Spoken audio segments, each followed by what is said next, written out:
Vamos abrir, irmãos, em Romanos, capítulo 1.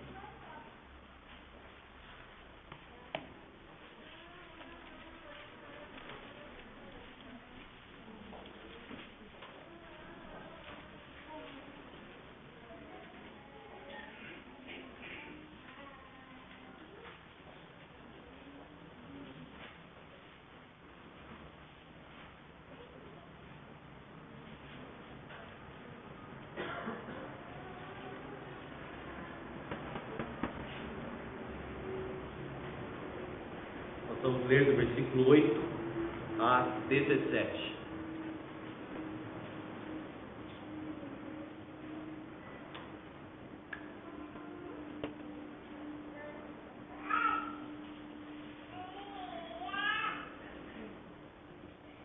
Romanos capítulo 1, versículo 8 a 17. Acompanhe na sua Bíblia, mantenha a Bíblia aberta.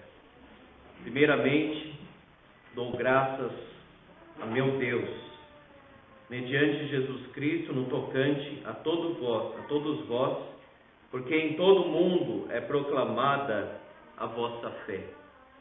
Porque Deus, a quem sirvo em meu espírito no Evangelho de seu Filho, é minha testemunha de como incessantemente faço menção de vós em todas as minhas orações, suplicando que, em algum tempo, pela vontade de Deus, se me ofereça boa ocasião de visitar-vos.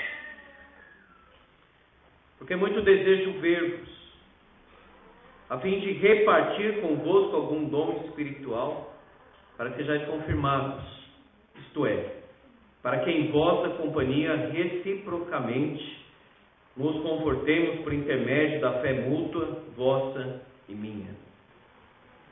Porque não quero, irmãos, que ignoreis que muitas vezes me propus ir ter convosco, no que tenho sido até agora impedido, para conseguir igualmente entre vós algum fruto, como também entre os outros gentios. Pois sou devedor tanto a gregos como a bárbaros, tanto a sábios como a ignorantes. Por isso, quanto está em mim, estou pronto a anunciar o Evangelho também a vós outros em Roma, pois não me envergonho do Evangelho, porque é o poder de Deus para a salvação de todo aquele que crê, primeiro do judeu e também do grego, visto que a justiça de Deus se revela no Evangelho, de fé em fé, como está escrito: o justo viverá por fé. Amém. Esse trecho citado por Paulo de Abacuque, o justo viverá por fé, tocou tão profundamente no coração de Martinho Lutero, mudou a história, não da igreja somente, mas do mundo.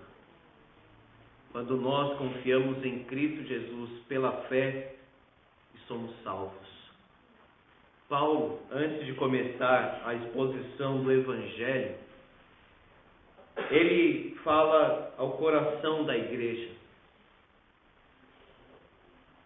E ele diz o seguinte: primeiramente, esse primeiramente é antes de qualquer coisa, dou graças a meu Deus, mediante Jesus Cristo, no tocante a todos vós.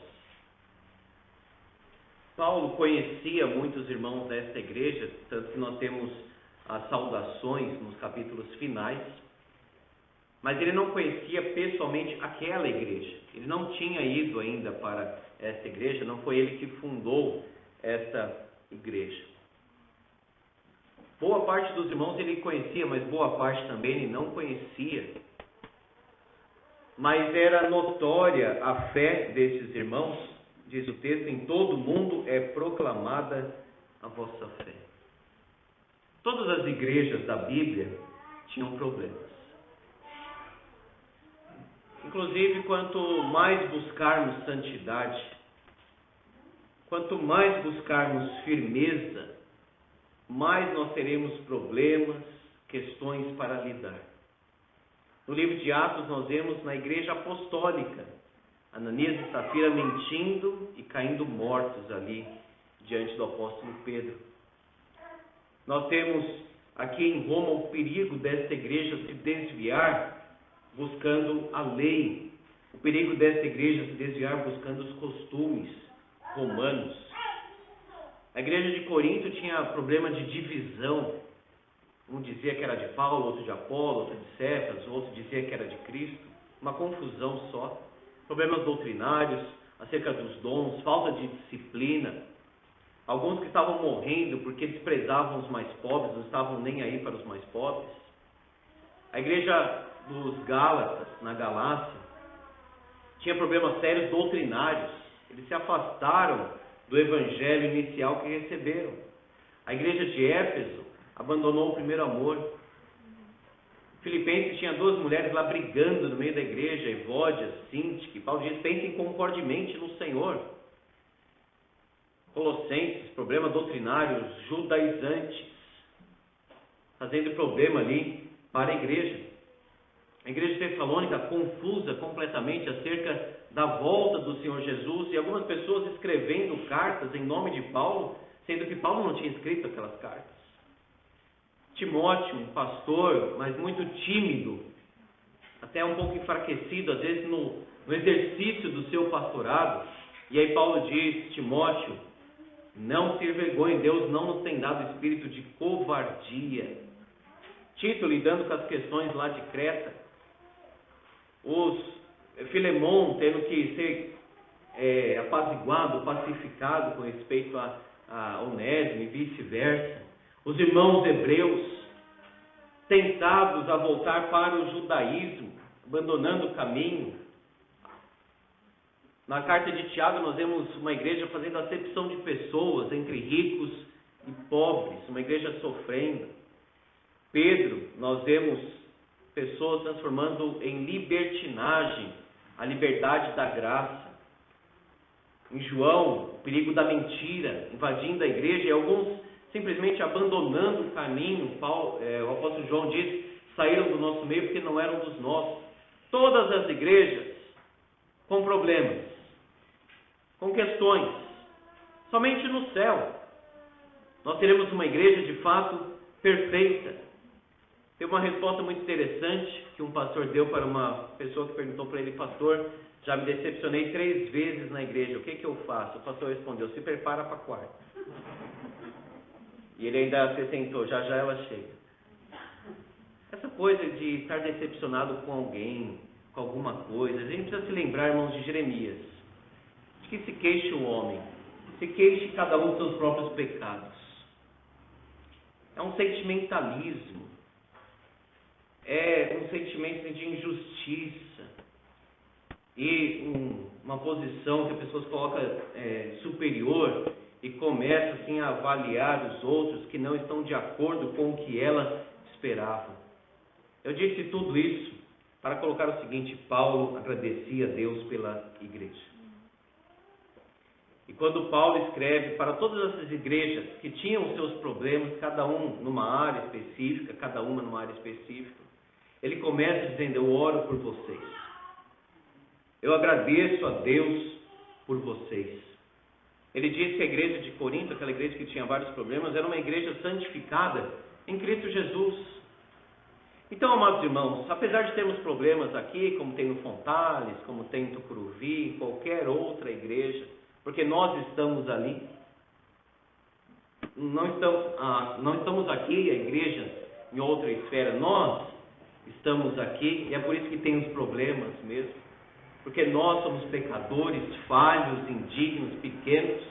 E ao invés de eu ver algum erro de um irmão e ficar decepcionado, chateado, eu deveria pensar o seguinte: eu vou orar por esse irmão então, já que ele está falhando nessa área. Eu vou procurar meios para ajudar. Eu vou cooperar. Paulo então agradecia. O povo de Israel não aprendeu a agradecer a Deus. Não tinha gratidão no coração.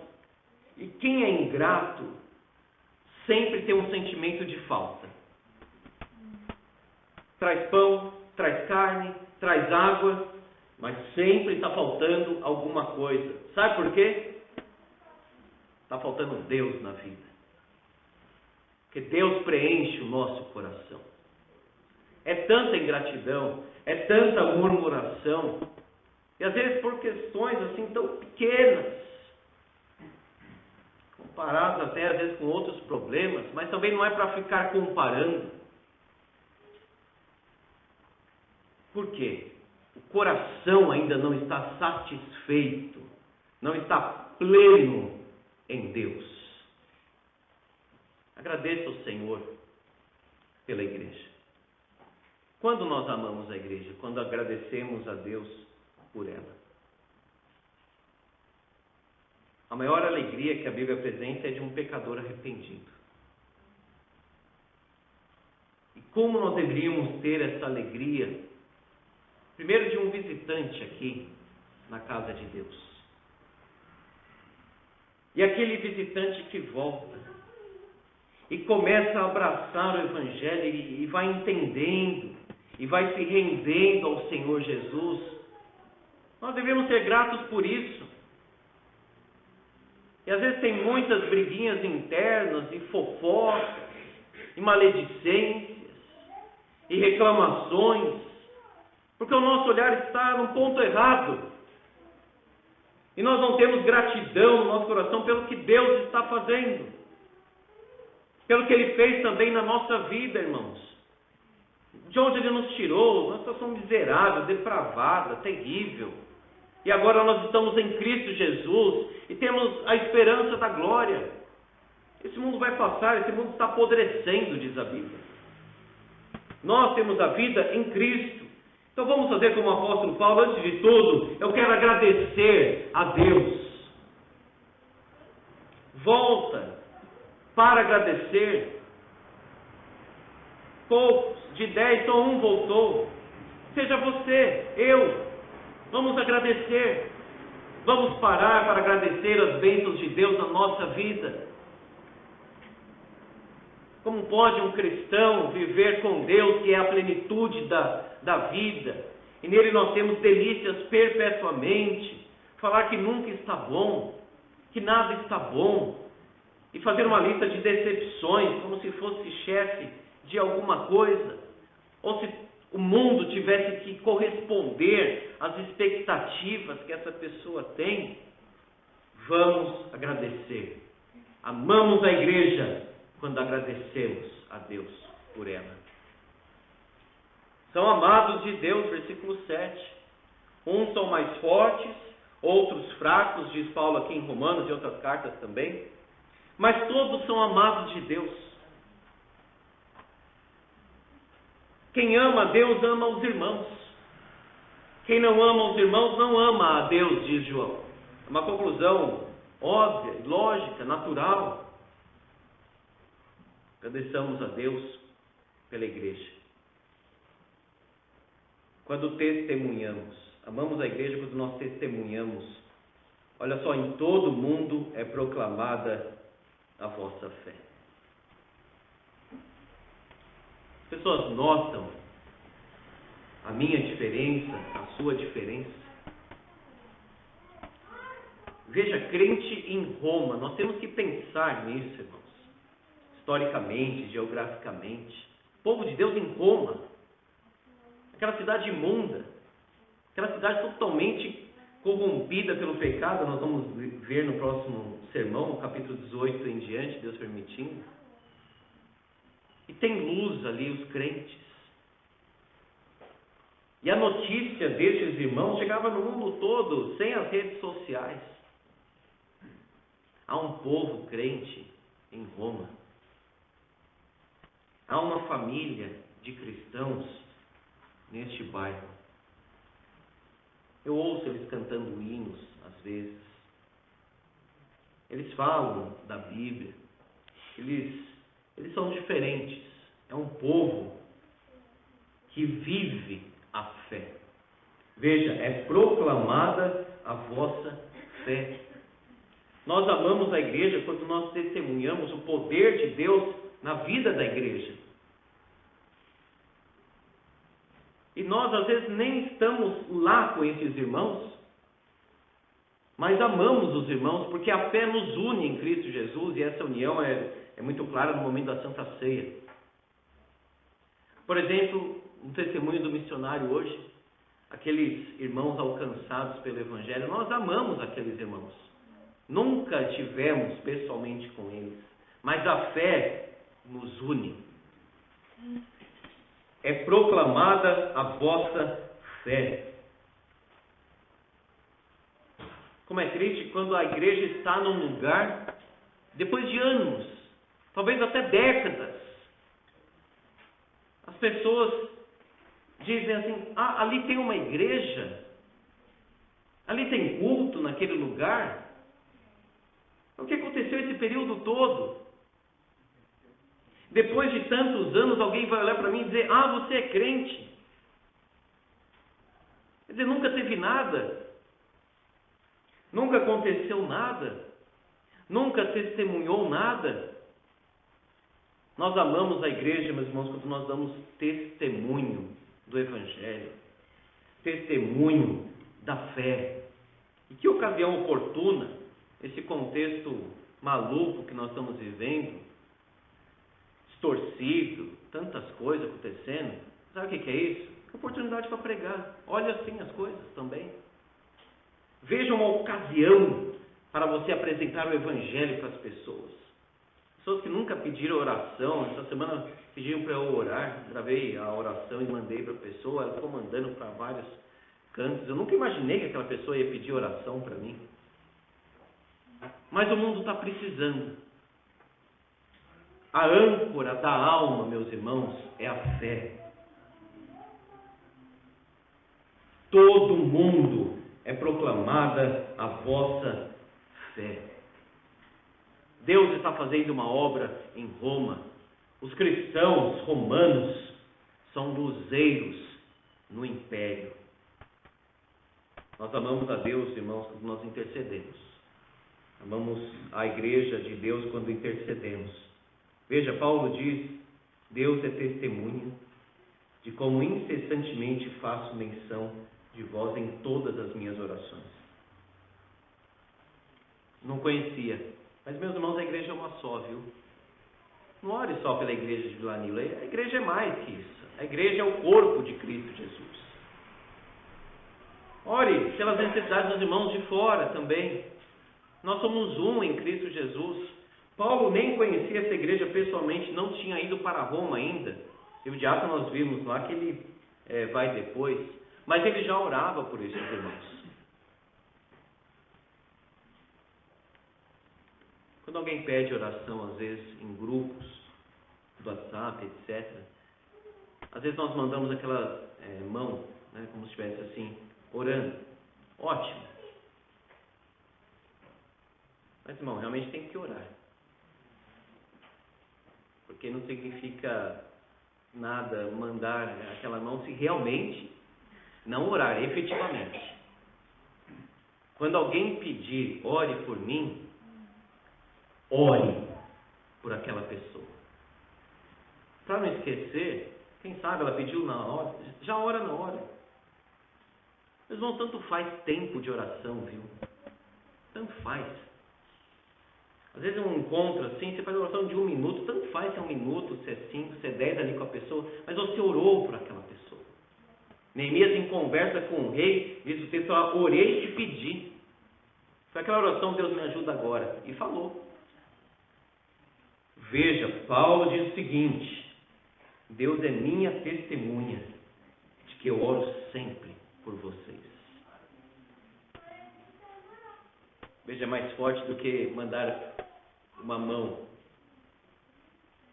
Olha, Deus é testemunha.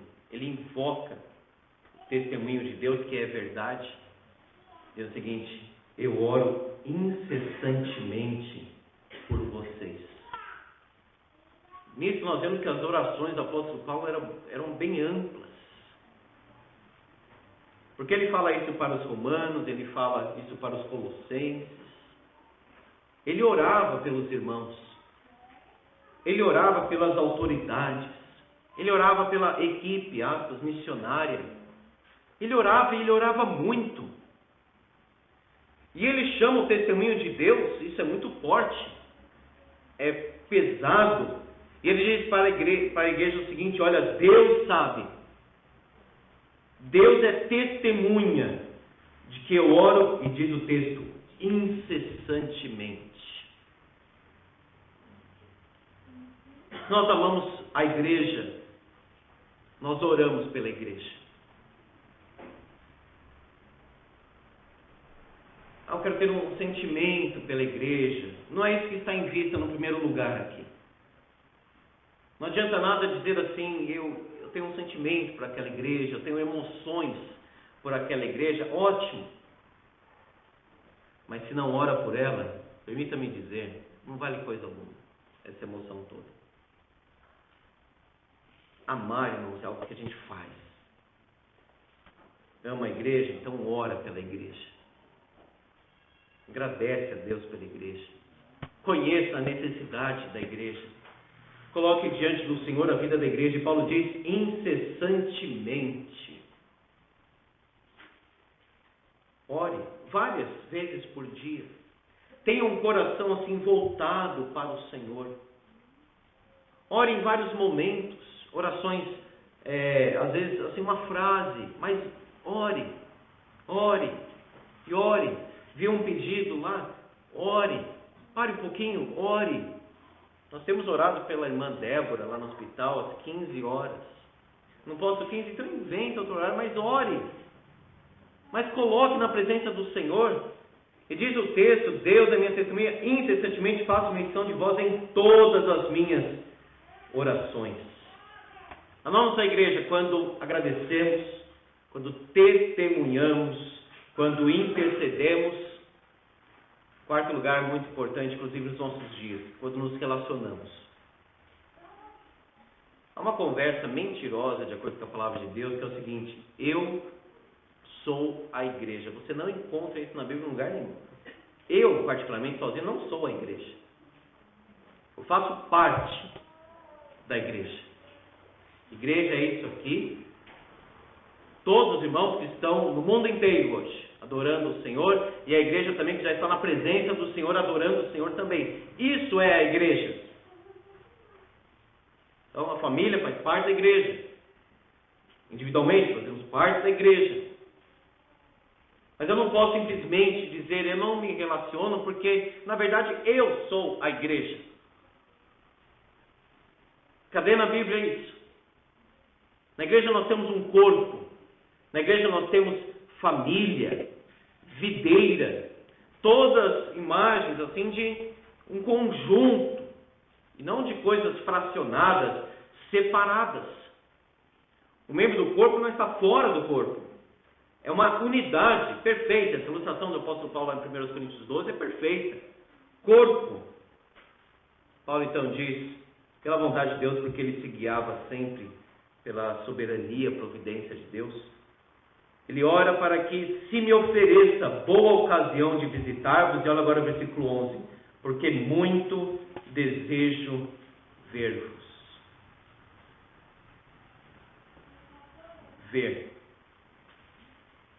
O apóstolo João diz que ele tinha muita coisa para escrever, mas não quis para falar, mas não quis apenas escrever, porque ele esperava ver os irmãos. Ver. Muitas coisas tinha que escrever, todavia não quis fazê-lo com tinta e pena, pois em breve espero ver-te. E fala para o presbítero e de modo geral a igreja. Muito desejo ver-vos. Mas, irmãos, se nós amamos a Deus, nós amamos a igreja. E se nós amamos a igreja, nós amamos ver os irmãos. Algo está profundamente errado se a pessoa não tem interesse na comunhão, no relacionamento presencial. É uma certa redundância, porque o relacionamento é assim. Que nem você pensar em casamento à distância ou virtual, isso não existe. O relacionamento é isso, é ver a pessoa, é ouvir a pessoa, é tocar. Isso é o relacionamento. Então veja Paulo dizendo, muito desejo ver-vos. Paulo se alegrava com os irmãos. Estava lendo Atos. Como é impressionante quando eles vão orar, eles se ajoelham, todos juntos ali na praia. Em outra ocasião, diz o texto bíblico, abraçando afetuosamente Paulo, o beijavam. Veja, um amor sincero, livre, sem cercas, um amor muito livre, abundante, espontâneo, real. Paulo diz, irmãos romanos, eu quero ver vocês e eu quero muito. Nós vemos os irmãos, basicamente, de domingo, na semana em alguns trabalhos, é pouco. Para simplesmente acabar o culto e ir embora assim muito rápido, apressado, agitado. Queira ver os irmãos. Queira conversar com os irmãos. Queira ouvir os irmãos. Aqui Paulo está falando de interagir com a igreja. Viver a igreja. Só Deus sabe o fruto de tudo isso que está acontecendo na vida da igreja. Vai ser um desastre como já está sendo, infelizmente. Porque está na essência da igreja comunhão, especialmente através da Santa Ceia. Mas a Santa Ceia frutifica exatamente isso. Paulo diz que o cálice dá comunhão com Cristo e com o corpo. Então Paulo está dizendo, muito desejo ver-vos. Amamos a igreja quando nos relacionamos. A tendência hoje, meus irmãos, é sermos egoístas. Sempre foi, mas agora é mais. Vivemos no nosso próprio mundo. E nos cansarmos de ouvir os problemas dos outros. É preciso relacionamento, comunhão, estar junto, estar perto, conhecer. Muito desejo ver-vos. Paulo diz, Deus sabe. Eu me sinto até agora impedido, mas eu quero ver vocês. Amamos a igreja quando nos relacionamentos. É claro, relacionamento dá trabalho, porque nós damos trabalho também. O ser humano é assim, crente é assim, pecador é assim. Mas, meus irmãos, Deus nos fez para relacionamentos.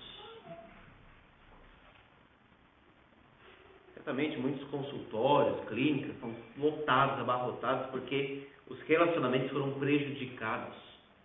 E Deus nos criou para Ele e também para o próximo. Deus nos criou para amarmos os irmãos, estarmos com os irmãos. Não seja um crente distante. E não invente desculpa, estou aqui por causa de Deus, não por causa das pessoas. E seja também por causa das pessoas, porque a Bíblia ensina isso. É claro, nós estamos aqui para adorar a Deus, mas também para amar. Para dividir o fardo. Para aconselharmos uns aos outros, diz a Bíblia. Para orarmos uns pelos outros. Amamos a igreja, ligado ao relacionamento, a edificação. Muito desejo ver-vos a fim de repartir convosco algum dom espiritual. E aqui nós equilibramos, irmãos, um ponto para que não fique somente algo social de encontro. Porque é gostoso, porque é legal, porque a gente acha divertido, porque faz bem. Não, irmãos, a igreja é espiritual. Os relacionamentos frutificam espiritualidade. Então Paulo está dizendo, eu amo vocês, eu agradeço a Deus pela vida de vocês, eu oro por vocês, eu quero ir até Roma para abençoar a vida de vocês. O chamado de Deus para a minha vida e para a sua vida é abençoar as pessoas. É cumprir aquela promessa lá de Gênesis 12 através da sua vida. Ser uma bênção para todas as famílias da terra, para muitas pessoas. Para quem Deus colocar no seu caminho, Paulo diz, repartir convosco algum dom espiritual. Ele tinha, porque Deus deu para ele, então ele pode repartir. Quando nós temos vida com Deus, nós temos algo para oferecer para as pessoas. Para que os irmãos fossem confirmados, diz o versículo 11. Essa palavra aqui é bem forte, é tornar estável, colocar firmemente, fixar, fortalecer, tornar firme. Paulo então aqui está dizendo que a minha vida seja útil.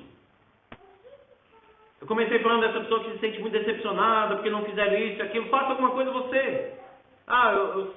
Olha como é perigoso. A pessoa sai da igreja e ela está pecando nisso, porque ela saiu da igreja, abandonou a igreja, poderia vir, não vem, etc. Estou falando em qualquer situação. E ainda diz o seguinte: não me visitar. Ela não tem palavra de arrependimento, ela tem palavra de acusação. Que pena que não visitaram, que não entraram em contato, alguma coisa assim. Mas isso não é desculpa de não vir. Eu lembro que certa vez estava eu e o pastor Nelson, encontrou uma senhora, e ela falou assim: pastor, o senhor nunca mais foi na minha casa. Nunca mais foi, quer dizer, foi várias vezes. Aí o pastor Nelson bem diretamente falou o seguinte para ela: você também nunca mais foi na igreja? O que ela, Tramontina, rápido o corte, o que ela esperava? O pastor lá para ela, uma igreja na casa dela. Ele já tinha visitado. Ela que tinha que tomar uma atitude agora. Pelo que eu sentia ali no momento, era isso.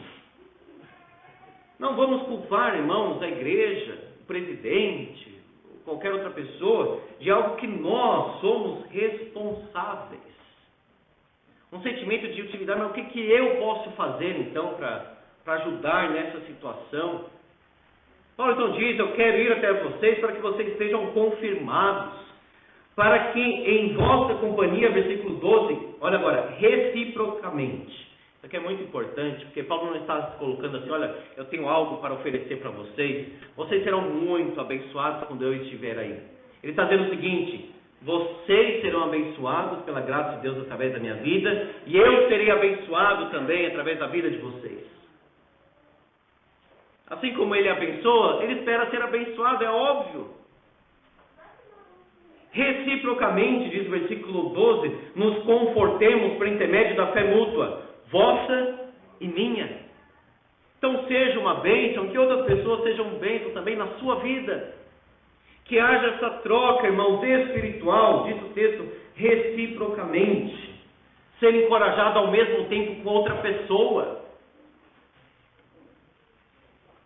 Vamos orar juntos.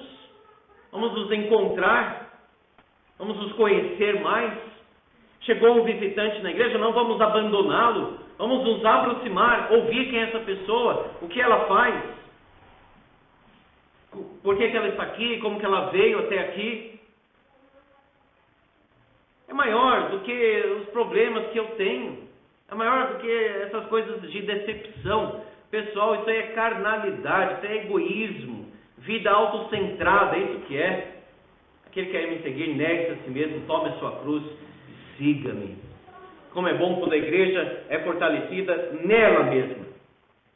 Não é simplesmente alguém, como se fosse uma coisa episcopal, alguém que abençoa a igreja, que é um canal, sim. É isso também, mas o canal também é contrário. Ele abençoa, a igreja abençoa, e a igreja é abençoada nela mesma, internamente.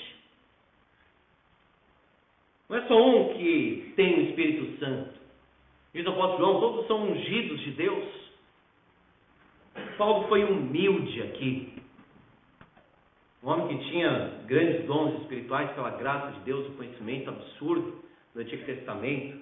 Mas ele olha para os cristãos de Roma e diz o seguinte: vocês podem me abençoar, eu quero que vocês abençoem a minha vida. Como é bom isso. Quando o pastor é abençoado pelo rebanho, quando o rebanho é abençoado pelo pastor, quando uma família abençoa a outra família, quando um jovem se encontra com outro jovem para ler a Bíblia e orar, para compartilhar não vídeos inúteis, eternamente inúteis, de coisas eu sei que não tem o menor sentido. Não, eles compartilham a palavra de Deus, coisas maiores. Reciprocamente, nós amamos a igreja quando edificamos a igreja. Quando nós somos abençoados pela igreja, quando nós dizemos assim: eu preciso da igreja e eu quero ser uma bênção para a igreja. Amamos a igreja então quando servimos. Paulo diz: eu sirvo em meu espírito, diz o versículo 9. Você já pode olhar para dentro do apóstolo Paulo. O que tem no coração dele é o seguinte: eu quero servir. Não é eu quero ser servido. Não é simplesmente listar as minhas necessidades e apresentar e entregar para alguém. Eu quero servir. Paulo diz que ele é devedor, versículo 14. Ele deseja fruto na igreja. Conseguir igualmente entre vós algum fruto. O homem não parava. Ele queria Roma, ele queria Espanha. Ele queria mais de Cristo, ele queria mais obra. Ele não queria menos, ele queria mais. Fruto em Roma, convertidos romanos. Mas Paulo, podem cortar a sua cabeça, que importa? Minha vida será uma oferta ao Senhor Jesus, ele diz. Meu sangue é um sangue de libação, como aquela oferta no Antigo Testamento. Sou devedor. Meus irmãos, nós temos aqui a pregação de um homem consciente do seu chamado. Veja, nós podemos ter uma ideia de dívida, como assim, eu peguei algo de alguém, eu estou devendo para essa pessoa. Não é exatamente isso que Paulo está dizendo aqui. O que Paulo está dizendo é o seguinte: Deus nos entregou uma obra para realizar e nós temos uma dívida para com as pessoas, como se fosse uma dívida de alguém comissionado. Olha, entrega isso aqui, então você está em dívida para entregar. Essa é a ideia de sou devedor. O Italo Massini tem uma frase muito interessante: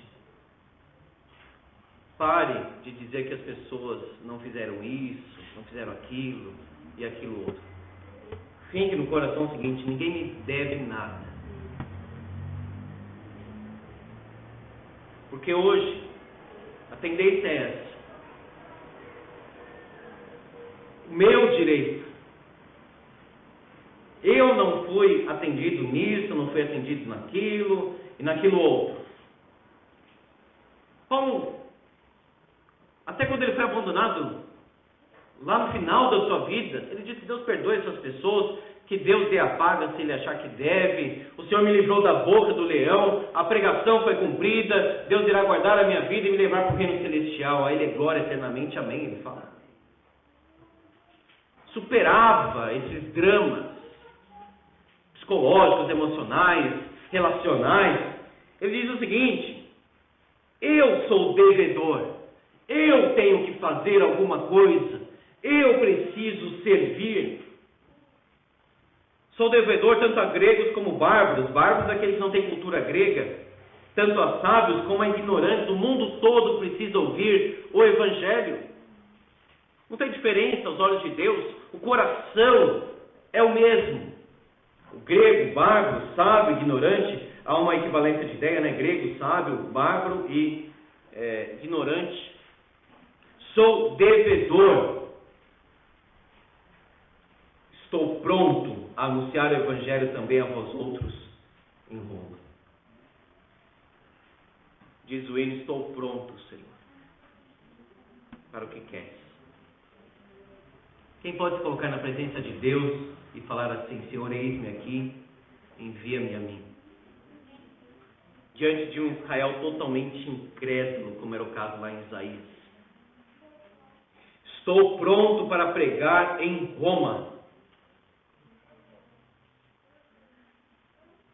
Como que este homem está tão pronto, tão engajado? Continua o versículo 16: não me envergonho do Evangelho.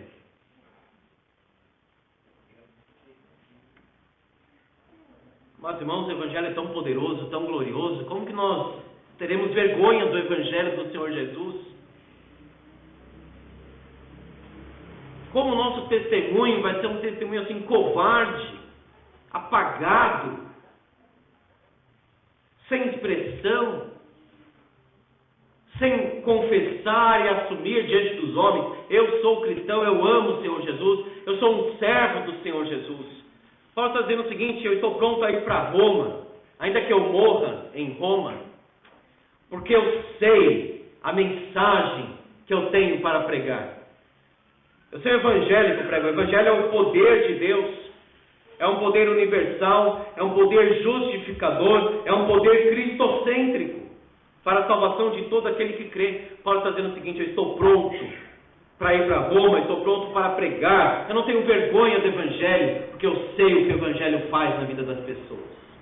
Se nós temos vergonha, porque nós não sabemos o que o evangelho faz, porque confiamos em métodos humanos, em teorias humanas, em coisas humanas, em pessoas. Vamos confiar no evangelho. O evangelho transforma vidas, o evangelho cura o coração, o evangelho que restaura a sociedade, que restaura nações. Paulo diz: eu não me envergonho do evangelho, porque é o poder de Deus. A maior manifestação do poder de Deus hoje é a regeneração. Não é nenhuma cura ou qualquer coisa assim. É a regeneração. É um morto que agora vive. É alguém que estava totalmente distante, um Manassés, distante do Senhor em vários sentidos. Agora o homem é convertido, crente, um gadareno, sentado em perfeito juízo, ouvindo o evangelho. Não se envergonhe essa semana. Não tem vergonha do evangelho, é o poder de Deus. A arma que nós temos em mãos, essa arma espiritual, irmãos, é forte, é gloriosa, é poderosa, anula sofismas. Visto que a justiça de Deus se revela no evangelho de fé em fé, como está escrito: o justo viverá por fé. De fé em fé. Isso significa o seguinte: do começo ao fim, fé. Você foi salvo porque teve fé. Você está sendo santificado pela graça de Deus pela fé. O Senhor Jesus tomará a sua vida para Ele mesmo, mediante a fé que você teve nele. Em qualquer ponto da vida cristã, fé, fé e fé. O Martinho Lutero estava naquela escadaria lá, tentando agradar a Deus. Aquilo só piorou o estado dele. Ele ouviu no coração dele essa mensagem de Romanos. Quando ele estava lá de joelhos, naquela escadaria de Roma, tentando se penitenciar e afundando ainda mais, veio ao coração dele: o justo viverá por fé. Ou seja, a salvação é pela fé, não é por obras. Nunca atingiremos nada por obras. Martinho Lutero, que buscava tanto o perdão de Deus, mas ele não conseguia entender como que um Deus justo pode perdoar o pecador, e realmente, pensando assim, como que destrava esse impasse? Mas é como Paulo disse aqui em Romanos: a justiça do Filho é colocada em nosso favor. O nosso pecado é colocado, é imputado, é creditado ao Filho. Portanto, aquele que tem fé em Jesus, aquele que olha para a cruz e diz: Ele morreu pelos meus pecados, Ele pagou a minha dívida. Este que tem fé, ao contemplar o Cristo crucificado e ressurreto, é perdoado por Deus. Tem a vida eterna. Passou da morte para a vida eternamente. Como Paulo vai ter vergonha disso? Como que o testemunho da igreja vai ser fraco? Primeiro, Deus é grande demais para a igreja ter um testemunho pequeno demais. Segundo, o Evangelho é o poder de Deus para a salvação. Se tem algo poderoso neste mundo, é o Evangelho, irmãos. É a palavra de Deus. Este livro transformou a minha vida e a sua também. Não foram técnicas humanas, nem estratégias humanas. Foi o poder do Evangelho. Quando alguém ouve a voz do Evangelho, e essa voz atinge o coração quebra diante de Deus, o Espírito Santo confirma, como se estivesse sussurrando o nosso coração: perdoado. Nós amamos a igreja quando agradecemos a Deus por ela. Amamos a igreja quando testemunhamos. Amamos a igreja quando intercedemos pela igreja, quando nos relacionamos, quando edificamos, quando servimos, quando cremos no Senhor Jesus. Amar a noiva porque ama o noivo. A igreja é a noiva de Cristo. Como alguém vai dizer assim, eu amo o noivo? A noiva não ama. Você acha que o noivo vai gostar de ouvir isso? Quem ama o noivo, ama a noiva. Quem ama Cristo, ama a igreja. Quem se afasta da igreja, se afasta de Deus. Corpo, você nunca viu um corpo aí andando pelas ruas sem uma cabeça, não é? Então, como alguém pode dizer, eu estou em Cristo, não estou na igreja? Cabeça, corpo. Jesus ama a igreja. Ama tanto que se entregou por ela. Vamos nós também amá-la. Amém. Vamos orar, meus irmãos.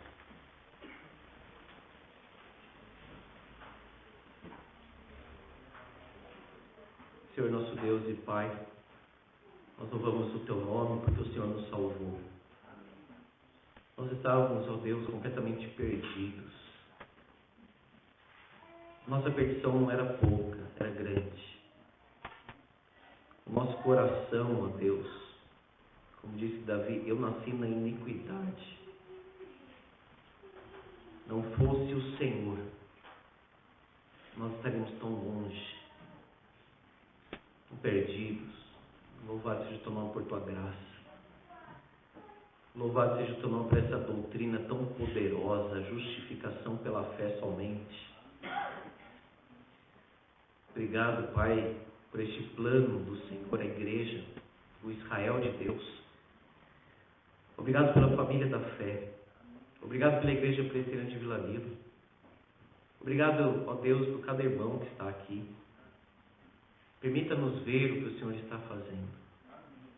Permita-nos agradecer, Senhor, palavras de gratidão. Por vezes pedimos muito, agradecemos pouco. Por vezes dizemos, quero isso, quero aquilo. Falta gratidão, Senhor, na nossa vida. Que o Senhor seja a satisfação da nossa alma. Que o Senhor seja a alegria do nosso coração. Que nós sejamos úteis na família, na igreja, na sociedade como um todo. Meu Deus, que cada irmão aqui seja um luzeiro na escola, no trabalho, na vizinhança, entre os parentes, conhecidos, amigos. Ó Deus, que essa igreja seja uma bênção. Que não seja uma igreja secreta, oculta, apagada. Pelo contrário, que a chama do Evangelho acenda aqui, Senhor, e possa alcançar muitos corações, muitos vizinhos, a escola, a PM, o hospital, os vizinhos de cada irmão aqui. Senhor, toma-nos em Tuas mãos, que nós possamos abençoar muitas vidas, que nós possamos falar, ó Deus, aquilo que edifica, que a Tua palavra, Senhor, habite em nós, que nós tenhamos esse sentimento, eu preciso pregar o Evangelho. Tira de nós, ó Pai, vergonha. Tira de nós essa insegurança de falar. Abre as portas, Deus. E muitas portas o Senhor já abriu, nós que não entramos também. Dá-nos mais coragem, mais sabedoria. Uma palavra acertada, temperada com sal. Uma palavra bíblica, espiritual. Ó Deus. Então o apóstolo disse, não me envergonhe do Evangelho, porque é o poder de Deus. Possamos crer, ó Pai, na Tua palavra. Como disse Pedro, Senhor, chamado na Tua palavra, lançaria as redes. A palavra diz, o justo viverá por fé. Obrigado, porque o Senhor resolveu o maior problema da nossa vida. Como seríamos perdoados? Te louvamos pelo sacrifício do nosso bendito Senhor e Salvador Jesus Cristo. A Ele a glória eternamente.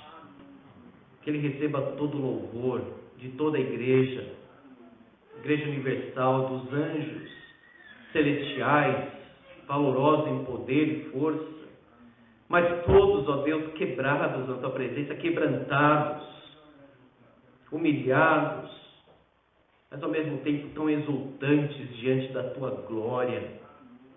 Ó Pai, recebe a nossa gratidão, que sejamos úteis na obra de evangelização. É a nossa oração, em nome de Jesus. Amém, Senhor.